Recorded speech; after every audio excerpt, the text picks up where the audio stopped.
Good morning प्यारे बच्चों। तो जैसा कि आप लोग जानते हैं कि आप लोगों का ऑनलाइन क्लास शुरू हो गया है। इस कड़ी में मैं आप लोगों को आज कक्षा 12 का गणित प्रारंभ कर रहा हूँ। कक्षा 12 के गणित में फर्स्ट चैप्टर आपको पढ़ना है संबंध एवं प्रतिचित्रण। संबंध एवं प्रतिचित्रण पढ़ना है, लेकिन संबंध को समझने के लिए हमको क्रमिक युग्म की आवश्यकता पड़ती है। इसलिए पहले हम आप लोगों को क्रमिक युग्म थोड़ा सा बता करके तब फिर संबंध पढ़ाते हैं। प्यारे बच्चों, क्रमिक युग्म में क्या होता है, किसी भी दो अवयवों को निश्चित क्रम में रखकर अगर छोटे कोष्ठ के अंदर लिख दिया जाए और इसमें एक निश्चित क्रम होना चाहिए, तो हम इसको क्रमिक युग्म बोलते हैं। और क्रमिक युग्म को का जो भाग होता है, इसको जो है प्रथम अवयव कह सकते हैं, इसको द्वितीय अवयव कह सकते हैं।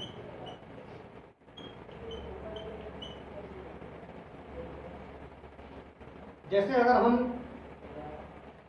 जूता मोजा कहें या मोजा जूता कहें, तो क्योंकि हमारा जो पहनने का क्रम है मोजा जूता, अगर कहने का तो आप किसी भी कर सकते हैं, किसी को भी कर सकते हैं, पहले कर सकते हैं, लेकिन अगर पहनने का क्रम किया जाए तो पहले हम मोजा पहनते हैं फिर जूता पहनते हैं। इसलिए पहले हम मोजा लिखेंगे, बाद में जूता लिखेंगे। तो ये हो गया एक क्रम हो गया, ये हमारा क्रमिक युग्म हो गया। तो ये संख्याओं के रूप में होता है। क्रमिक युग्म को हम लोग 3, 5, 4, 7, 8, 10 ऐसे बहुत से संख्याओं को क्रमिक युग्म में लिख सकते हैं। तो ये हो गया हमारा क्रमिक युग्म।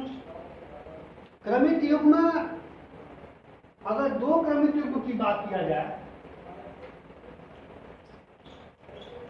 यदि AB बराबर CD, अगर दो क्रमिक युग्म है, एक AB है एक CD है, ये दोनों बराबर होंगे। और कब होंगे? यदि A बराबर C और B बराबर D। अगर पहला अवयव पहले अवयव के, दूसरा अवयव दूसरे अवयव के बराबर होगा, तभी क्रमिक युग्म बराबर होता है, नहीं तो बराबर नहीं होगा। और इस प्रॉपर्टी पर क्वेश्चन पूछा जाता है। जैसे एग्जाम्पल की बात करेंगे, एग्जाम्पल की बात करें, दे देगा यदि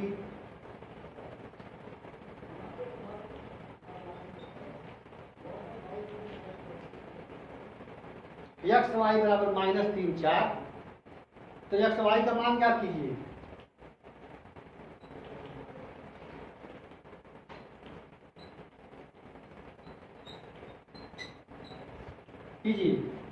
यहाँ से सीधे हम जानते हैं बाई रूल a किसके बराबर है, c के। यहाँ से x किसके बराबर होगा, -3 के। y बराबर किसके होगा, 4। इसी प्रकार हम थोड़ा सा और जटिल में भी पहुंच सकते हैं। एक एग्जाम्पल और देख लीजिए।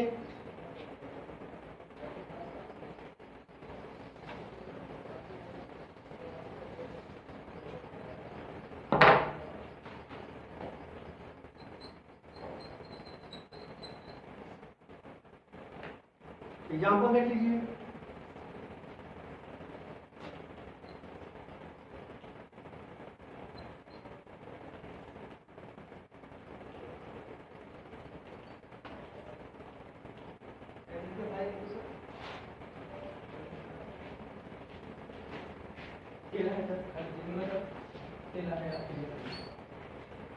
यदि x plus 2y 2x minus 3y equal to -5, तो एक्स वाई का मान ज्ञात कीजिए।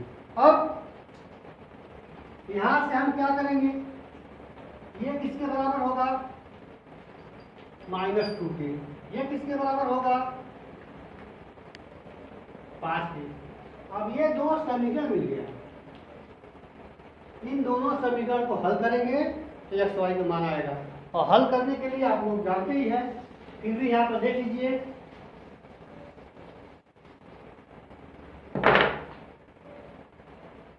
इसमें 2 का गुणा कर देंगे तो हो जाएगा 2x प्लस 4y बराबर -4 और 2x माइनस 3y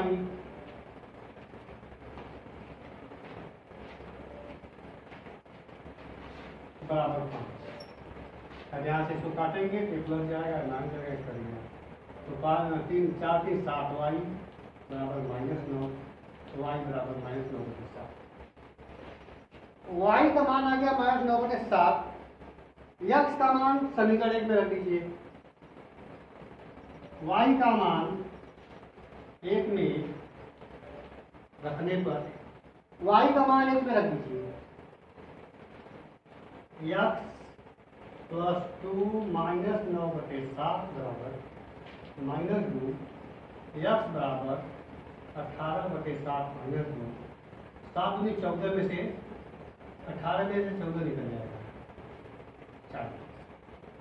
तो y का मान -9/7 और x का मान 4/7।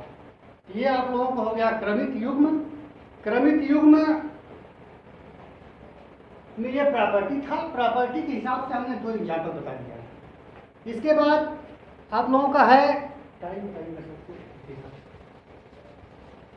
20 मिनट का नहीं, अभी 7 मिनट होने जा रहा है।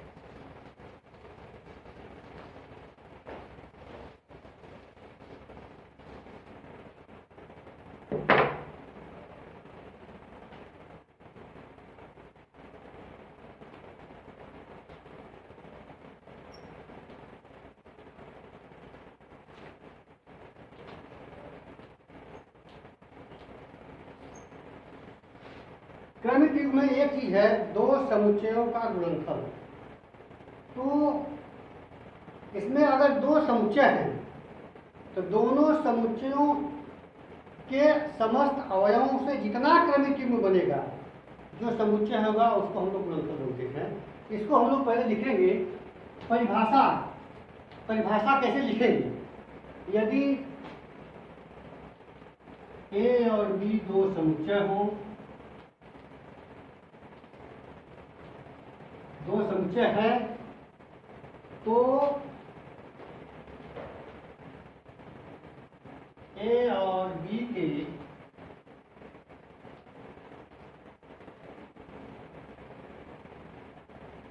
अवयवों से निर्मित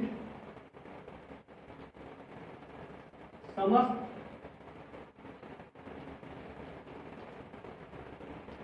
क्रमिक युग्मों का समुच्चय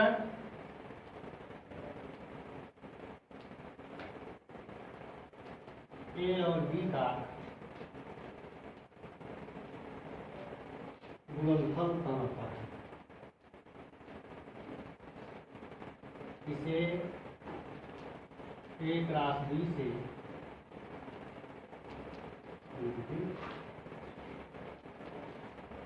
करते हैं। परिभाषा क्या है? यदि ए और बी 2 समुच्चय हैं तो ए और बी के अवयवों से निर्मित समस्त क्रमिक युग्मों का समुच्चय ए और बी का गुणनफल कहलाता है।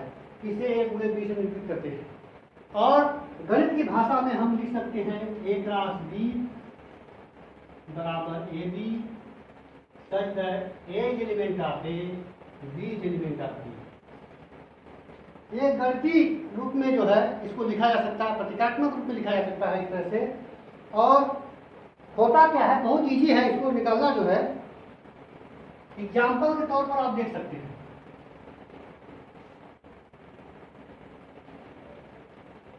यदि ए बराबर 1 2 3, बी बराबर 4 5 6, एक समुच्चय होगा 1 2 3, बी बराबर हो गया 4 5 6। अगर हमको ए क्रॉस बी निकालना है, ए और बी के अवयवों से निर्मित क्रमिक युग्मों को, यानी ए का एक अवयव ले लेंगे, बी के समस्त अवयवों के साथ बारी बारी से क्रमिक युग्म बनाएंगे। फिर दूसरा का ले लेंगे, उसी तरह करेंगे, तीसरा ले लेंगे, फिर उसका क्रमिक युग्म बनाएंगे। जितना होगा सब, जितना समुच्चय आएगा मिला करके सब एक राशि होगा। जैसे देखिए ए को ले लिया 1 4 1 5 1 6, तीनों के साथ हो गया। फिर 2 को लीजिए 2 1 और 2 4 2 5 2 6। 3 को ले लीजिए 3 4 3 5 3 6, इतना। और जितना अवयव इसमें होगा, इतना अवयव इसमें होगा, दोनों का गुणनफल जो होगा, अगर इसमें तीन अवयव है, इसमें 3 अवयव है, इसमें जो है 3 क्रॉस 3 अवयव गिनेंगे तो 9 भी होगा। 1 2 3 4 5 6 7 8 9। तो ये हो गया ए क्रॉस बी कैसे निकलेगा। आपकी किताब में दो समुच्चयों के गुणनफल से संबंधित या क्रमिक युग्म का जो बराबर वाला संबंध बताया तो उससे संबंधित क्वेश्चन दिया हुआ है, उसको लगा लीजिए और लगा करके देखिए समझ में आ रहा है कि नहीं आ रहा है।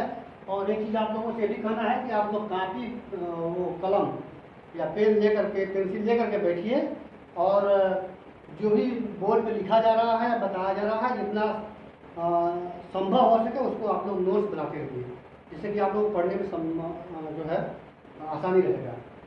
इसके बाद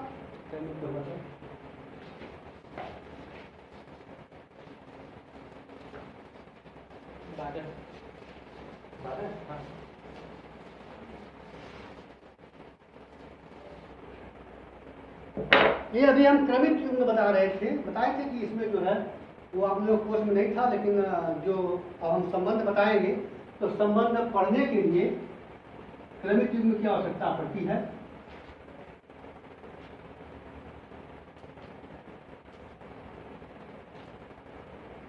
रिलेशन संबंध में क्या होता है, जो क्रमिक युग्म में हमारे जो अवयव होते हैं उनमें संबंध क्या है, किस प्रकार का संबंध है,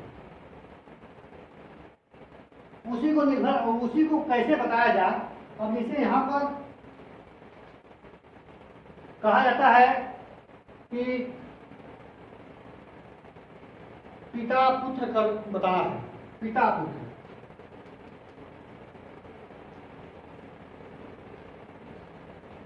अब इसमें जो है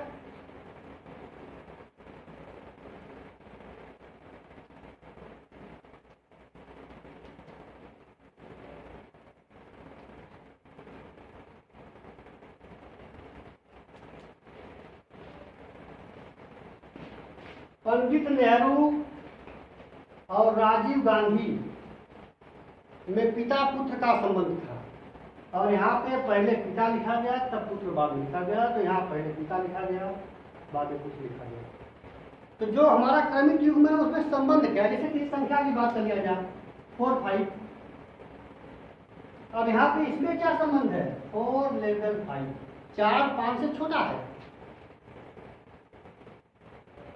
ये भी कर सकते हैं।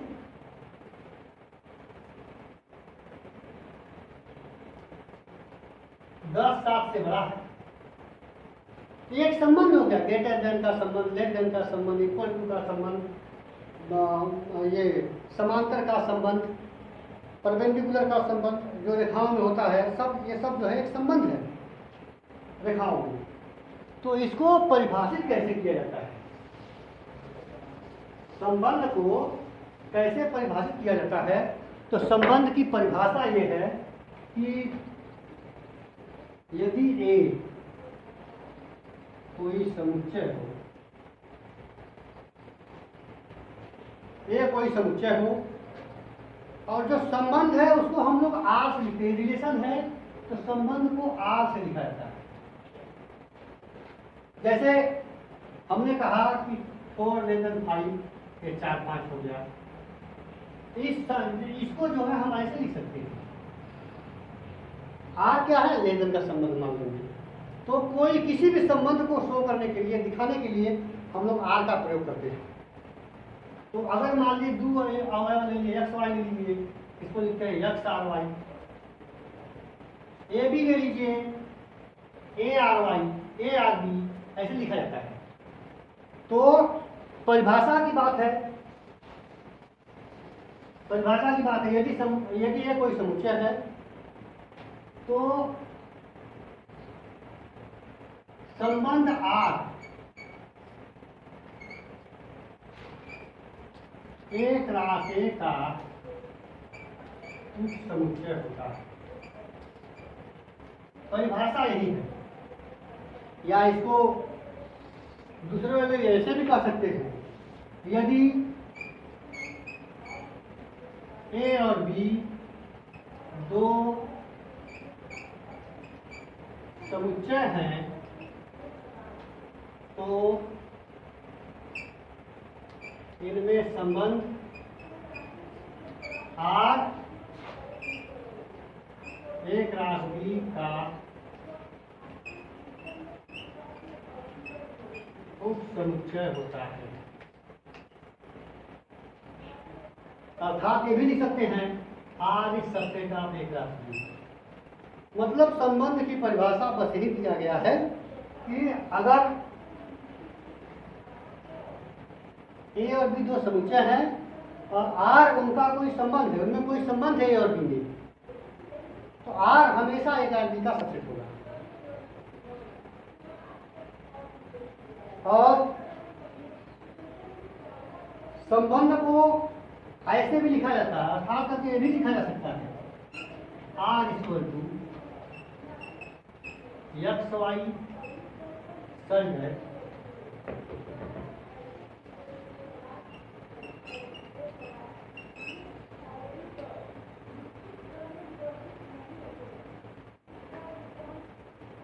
ऐसे भी लिखा जा सकता है। तो इसलिए प्यारे बच्चों यह संबंध का परिभाषा हो गया। अब संबंध का एक होता है